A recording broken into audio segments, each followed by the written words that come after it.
Land expropriation is more than a policy. It is theft, injustice, and a seed sown for a harvest that cannot be avoided. Every act of expropriation, every life harmed, and every ounce of wealth taken, creates a debt that the universe will demand to be paid, not just by those who act, but by their children, their descendants, and even their ancestors. This isn't about politics. It's about something far deeper, something that connects us all: spiritual, moral, and universal law.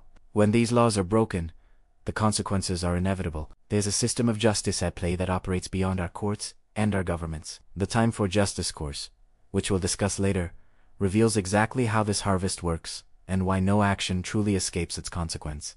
If you want to understand these unseen laws and how they affect every single one of us, subscribe now. You'll be the first to uncover the truth. Every act of theft plants a seed, and this harvest will find its way back, sooner or later. Let's be clear. Land expropriation isn't just a political maneuver. At its core, it is theft. It is oppression. It is a profound moral corruption that poisons the very soul of a society. When land is taken, it's not just property that is lost. It sows seeds of poverty that can devastate communities for generations. It creates deep, lasting suffering, and it erodes the essential pillars of any healthy society: respect, dignity, and trust. The universe has its own system of accounting, an unseen form of justice that ensures every seed yields its harvest. This harvest doesn't just fall upon the person who committed the act. It extends to their entire lineage, their descendants, and even their ancestors. The price for stolen land is far higher than anyone imagines. The harvest includes the removal of the very things we value most: wealth, health, love, respect, dignity, peace, rest, and harmony. All of these are stripped away from everyone connected to the initial injustice. Every theft sows a seed. So the question becomes, what will they harvest? Every life harmed, every resource stolen, plants seeds that no one can escape. When expropriation happens without true accountability, the effects ripple outwards. Poverty doesn't just stay with the victim. It spreads, like a contagion, across entire communities. We see emotional, social, and economic suffering on a massive scale. It leads to a systemic collapse in morality and stability, where the very fabric of society begins to unravel. And these seeds are accumulative. Each act of injustice doesn't just add to the problem. It multiplies the yield over time. The suffering they sow will return, and it will return abundantly. This burden is passed down, affecting children, grandchildren, and even those who came before. Without justice, those who enforce or benefit from expropriation will find their own lives becoming empty. They will lose their health, their relationships will falter, their love will wither, and they will be stripped of the very respect and dignity they denied to others. Stolen wealth and stolen dignity can never escape the harvest. Can anyone escape the harvest of their actions? Or is it a destiny written for all who are connected to the crime? The harvest of injustice never stops at one generation. It flows forward and backward in time. This is a crucial concept to understand. The actions of theft and oppression don't just stay in the actor. They create a current of consequence that moves through their entire lineage. Their descendants inherit a legacy of loss, hardship, and a profound absence of peace. They are born into a spiritual debt they did not create but must now endure. But it doesn't just go forward.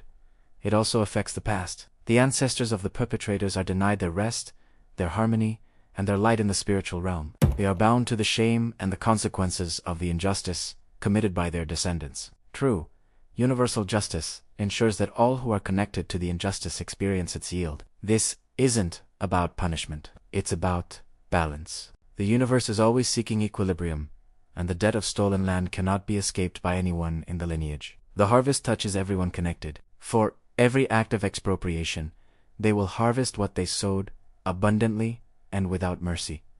What does this harvest actually look like? Those who enforce or promote expropriation will find their own lives systematically dismantled. The wealth they sought to gain through theft will evaporate.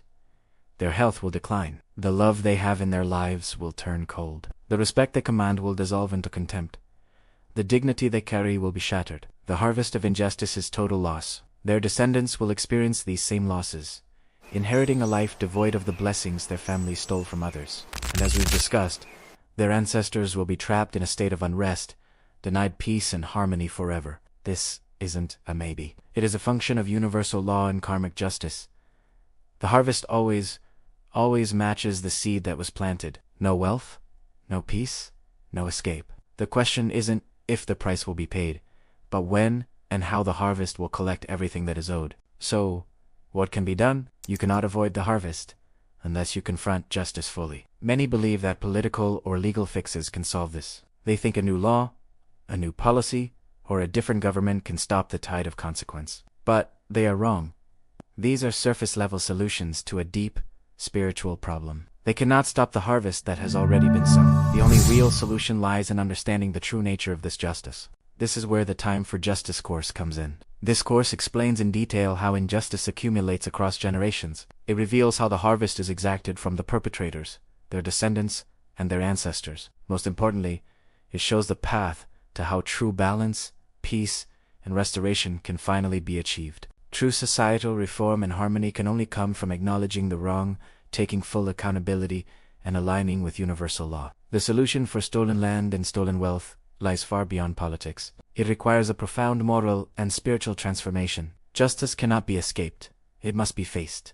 If you want to continue exploring these deep truths, subscribe to the channel for our weekly insights into justice, universal law, and the unseen consequences of every action. And if you're ready to learn the full truth behind expropriation and the inevitable harvest of injustice, I urge you to enroll in the Time for Justice course. The link is in the description below. Now, I want to hear from you. Comment below. Do you believe the harvest of injustice is already unfolding, or is it yet to come? Thank you for watching.